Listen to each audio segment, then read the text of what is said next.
great is God, exalted in power, majestic above all.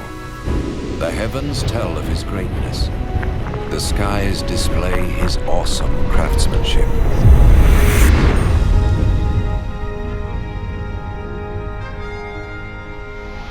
Day after day they continue to speak. Night after night they make him known. In creating the heavens, God also created the earth and formed man from the dust of the ground and breathed into his nostrils the breath of life.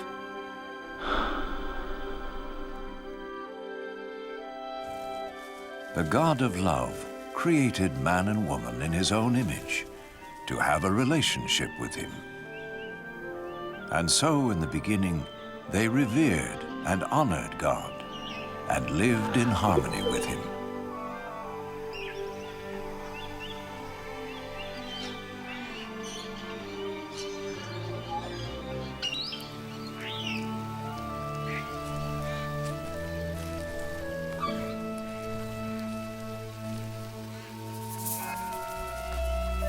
This continued until one day, Satan tempted the woman to eat the forbidden fruit, and she gave it to the man, who also ate.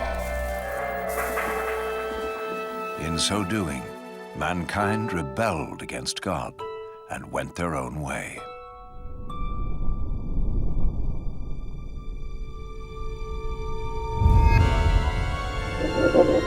As a result of this sin, mankind was separated from God and was thrown out of the Garden of Eden. But God still loved mankind. It was never his desire to be separate from those he created. Yet how could God be holy and the source of perfect justice if he did not judge mankind for their sin? In his holy book, God reveals his plan to save the world from his judgment. One of the first to see this plan unfold was Abraham.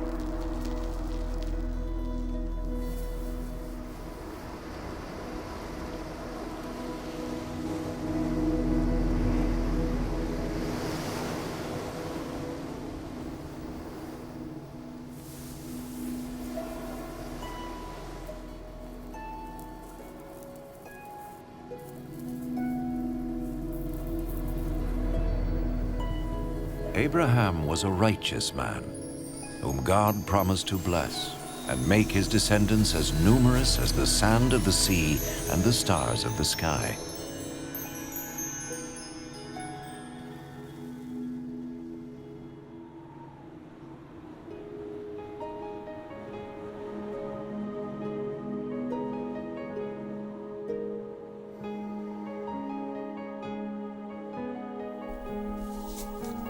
To test his obedience, God told Abraham to sacrifice his son as an offering to him. Abraham trusted God and sought to obey him.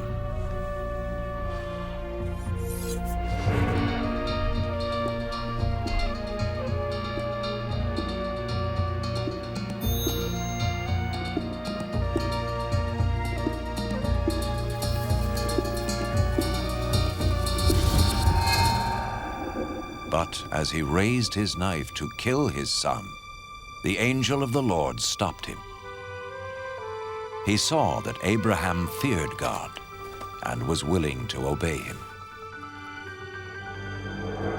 Then Abraham saw a ram caught by its horns in a thicket, and he sacrificed the ram instead of his son as an offering to God.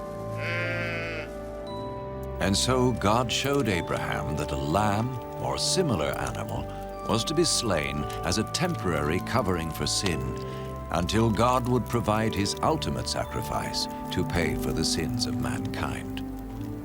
Instead of sin separating man from God, the sacrifice would restore their relationship. The Holy Scriptures speak of one who was to come and be the ultimate sacrifice for the sins of the world, As the ram took the place of Abraham's son, so this one who would come would take man's place, so he could be forgiven. Some refer to this person as the Messiah, the one who would come and reconcile the world back to God once and for all.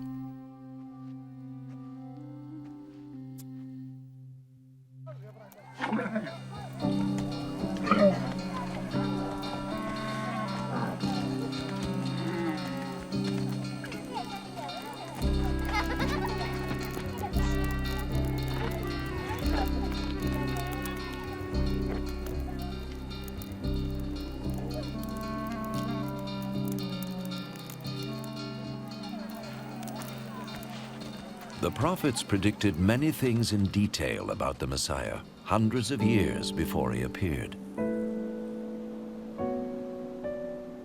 The prophet Isaiah foretold that his birth was to be a miraculous one. A virgin would conceive a child who was to be called, in a spiritual sense, the Son of God. The prophet Micah predicted that the Messiah would be born in Bethlehem, while the prophet Zechariah foretold his entry into Jerusalem on a donkey and his betrayal by Judas, one of his followers. Isaiah prophesied what the Messiah would do when he came. The Lord's anointed will preach the good news to the poor, bind up the brokenhearted, proclaim freedom for the captives, and proclaim that the time has come when the Lord will save his people.